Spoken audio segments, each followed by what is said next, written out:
Hi guys, we're going to talk about chapter 20, and this is going to be anything and everything you want to know about delegation.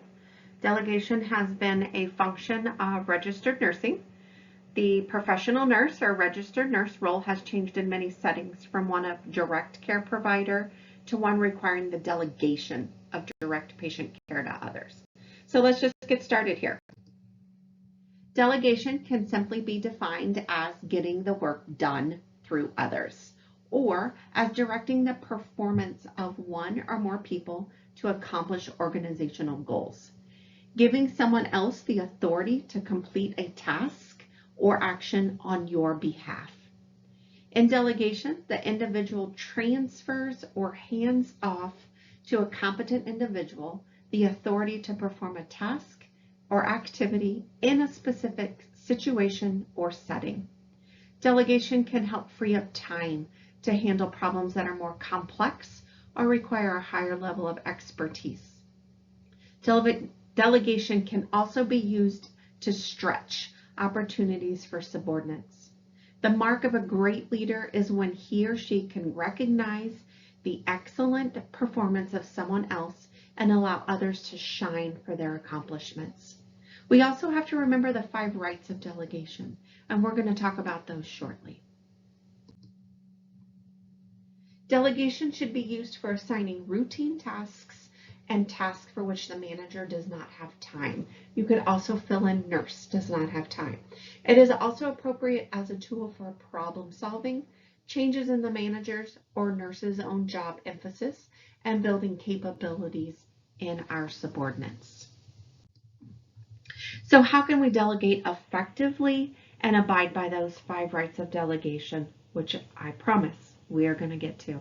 Some successful strategies include planning ahead. This helps identify tasks to be accomplished. Identify those necessary skills and education levels to complete the delegated task. Select and empower capable personnel. This is where you need to make sure the expectation is reasonable and then empower them with resources. Communicate the goals clearly. This includes identifying any limitations or qualifications that are being imposed on the delegated task. Communication should include what is being delegated, the purpose and the goal of the task, and the expectation for reporting. Make sure you set deadlines and monitor progress. While you remain responsible for delivering the results of the task that you delegate, excessive supervision defeats the purpose of the delegation. Be a role model and provide guidance. It can be difficult to find that balance between providing guidance and giving independence. Nurse managers must not hamper the independence unless absolutely necessary. Evaluate the performance. This includes positive and negative feedback for the person completing the task.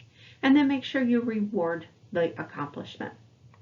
If we utilize these strategies, we can successfully delegate tasks and still abide by the right task, right circumstance, right person, right communication, and right level of supervision. Nurses must be aware of their NPA essential elements regarding delegation, and these include all of this that is listed on your slide that I am not going to read out loud to you. You are capable of doing that. The manager also needs to be responsible for the job description expectations for each worker classification, because sometimes the organization that you work for may be more strict with their rules of delegation than the NPA. But as nurses, we really need to make sure we understand those essential elements from state to state. So what are 3 big common delegation errors? These include under-delegating, over-delegating, and improper delegating. And let's look at each of these a little bit closer. When we think about under-delegating, this stems from an individual's false assumption that could be interpreted as a lack of ability to do the job. It can also stem from a lack of trust in subordinates and loss of control. Frequent communication with the person you have delegated the task to will hopefully help decrease this fear and should give that delegator some sense of control. It will likely be unnerving at the beginning to allow a team member to complete tasks for which you are ultimately responsible. As new graduate nurses, don't take everything on yourself. You will get burned out, you will feel overloaded, and it's going to feel unnerving to ask someone to do something that you ultimately have responsibility for. But it is okay to ask someone to do something. What are some of the consequences of underdelegating? We know that we still remain responsible for whatever task we are delegating. The consequence of underdelegating is if we don't delegate, we take all of that on ourselves, which becomes burdensome. We may miss vital things or more important things because we're dealing with the small stuff, right? The small stuff are the things we can delegate so we can take care of the more complex stuff. We also want to make sure that we're not excessively supervising or demoralizing the employee that we have delegated to. Those are your big consequences for underdelegating. So the opposite of underdelegating is overdelegating, which can burden the subordinate. Overdelegating usually occurs because of poor time management or insecurity in the ability to perform the task. Managers have to be conscientious, nurses have to be conscientious of overdelegating to exceptionally competent employees because they may become overworked and tired, which will decrease work productivity. Be mindful of your care assistants, right? You may have 1, 2, 3, 4 patients. Remember, they usually have 4, 5, 6, 7, 8 patients. So be mindful of that when you start delegating. Improper delegation includes delegating the wrong time to the wrong person for the wrong reason. It may include delegating tasks and responsibilities that are beyond the capability of the person to whom they are being delegated. Improper delegation can also mean not giving enough information regarding the task expectations. So, here are your 5 rights of delegation that I promised you. Hopefully you're starting to understand what those rights are, but let's go over them. So the first one is the right task. Make sure the task is delegatable to the right patient. Make sure it's the right circumstance. Is it an appropriate patient setting? Does the delegatee have available resources? Are there any other relevant factors that we need to consider? If you have an unstable patient, it's probably not the right circumstance to ask your care assistant to even take vital signs. Okay, so make sure it's the right circumstance. Is it the right person that you're delegating to perform it on the right patient? Is it the right direction? Is your communication clear, concise, descriptive? Does it include your objectives, any limitations, and your expectations? And then make sure it's the right supervision. We've talked about excessive supervision. Make sure it's the right supervision. Appropriate monitoring, evaluation, interventions as needed, and then make sure we're giving that good feedback. Positive feedback, negative feedback for our delegatee. So as a recap, we want to make sure that we always delegate to the right person at the right time for the right reason. It's okay to say no. It's okay for them to say no, right? They're cognizant enough to know that they're overworked or overloaded. So it's okay for them to say no as well. And then make sure you reward your subordinates for jobs well done, right? Be thankful that you have a care assistant that's taking your vital signs, giving your bed baths, feeding your patients, whatever they're doing. Make sure you're rewarding them for a job well done.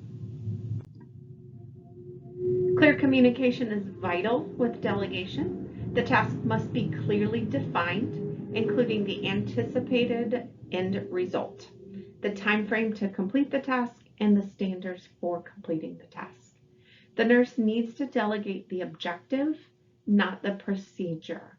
So when we are delegating, including the anticipated end result, right? The end result will be, hey, could you get my vital signs at 8 o'clock? If you haven't gotten them done by 8:30, please let me know. That's the time frame to complete the task. Okay, sometimes we're giving meds and we need to know the blood pressure. Sometimes we're giving meds and we need to know that heart rate, right? So making sure that we include any anticipated results and the time frame for our delegated task. When we talk about satisficing versus maximizing mode, um, if the manager requires a higher quality than satisficing, then we need to make sure that that's clear at the time of delegation. Not everything that is delegated needs to be handled in a maximizing mode. It can be just a satisficing mode. Healthcare delivery models are increasing RN expectations to make assignments for and supervise different levels of employees. So in order to not compromise the integrity of a safe work environment, organizations should have clearly defined structure where RNs are recognized as leaders. Job descriptions must clearly define the role and responsibility. Educational programs must be developed to help personnel learn roles and responsibilities for each other's roles.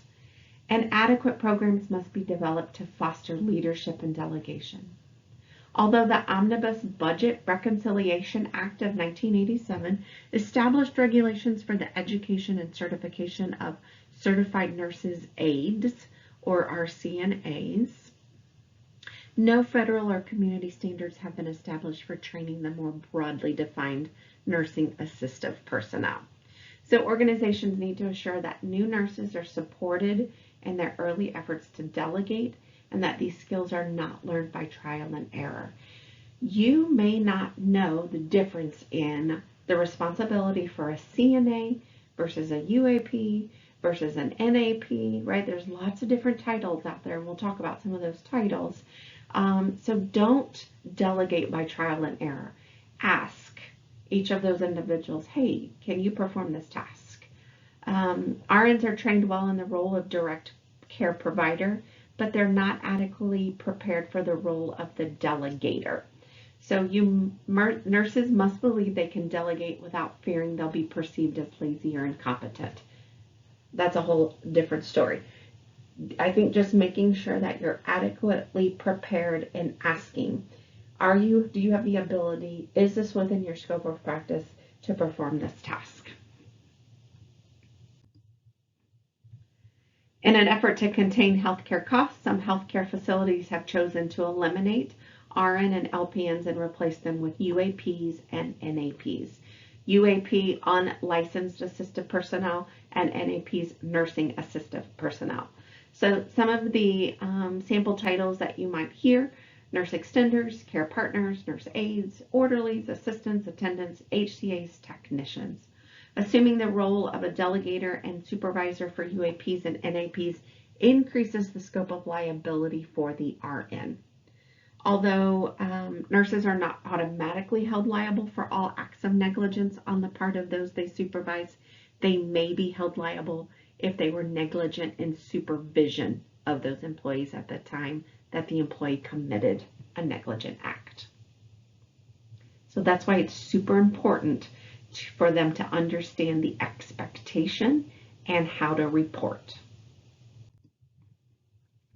Some potential costs for delegating to UAPs are liability for negligence. It's critical that the RN never loses sight of his or her ultimate responsibility for ensuring that the patient receives the appropriate high quality care.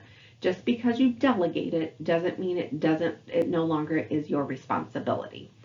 You're just delegating a task that is still your responsibility.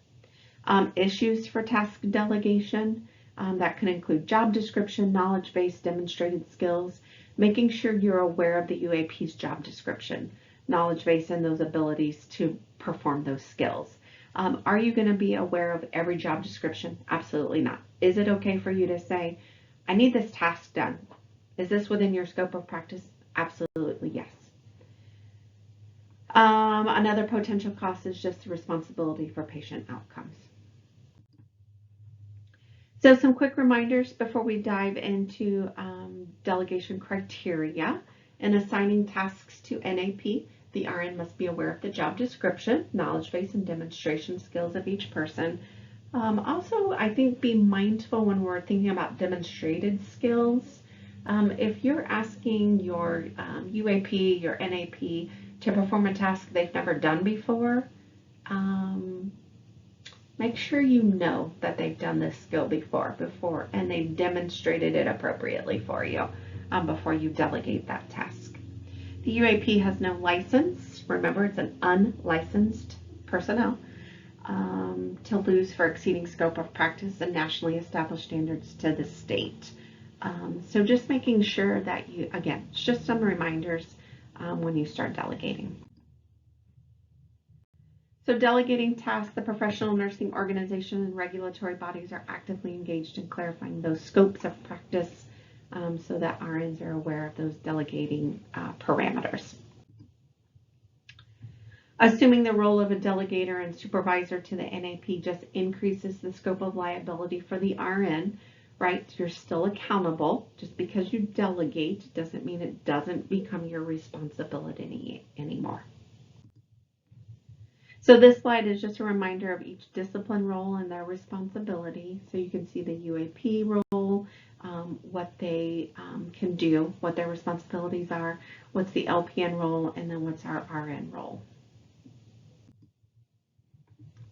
So when we monitor delegated tasks, managers should ask the individual to whom they are delegating if they're capable of completing that task.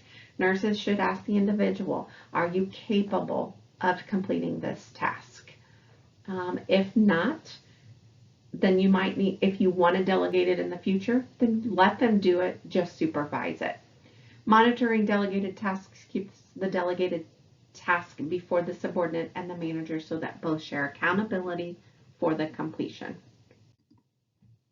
So what are some resistance to delegation? Resistance is very common response by our subordinates when we're delegating. One of the most common cause of subordinate resistance or refusal for that delegated task is failure of the delegator to see the subordinate's perspective. So we've talked a little bit about workload, right? Workload assignments for the NAP, UAP are generally highly challenging, both physically and mentally. If the NAP or UAP is overwhelmed, additional delegation tasks is inappropriate. So that might be why they are resistant or refuse. Resistance to delegation may also occur when tasks are over-delegated in terms of specificity. So all subordinates need to believe that there is some room for creativity and independent thinking in delegated tasks. And then finally, when subordinates resist delegation, the delegator may be tempted to avoid confrontation and simply do that delegated task independently. Instead, the delegator must ascertain why. Why is this delegated task not accomplished? And then take appropriate action to eliminate those restraining forces. So elements that affect delegation in a multicultural work team include communication, dialect, volume, use of touch, context of speech, gesture, stance, eye movement, right? Those all influence how messages are sent and received.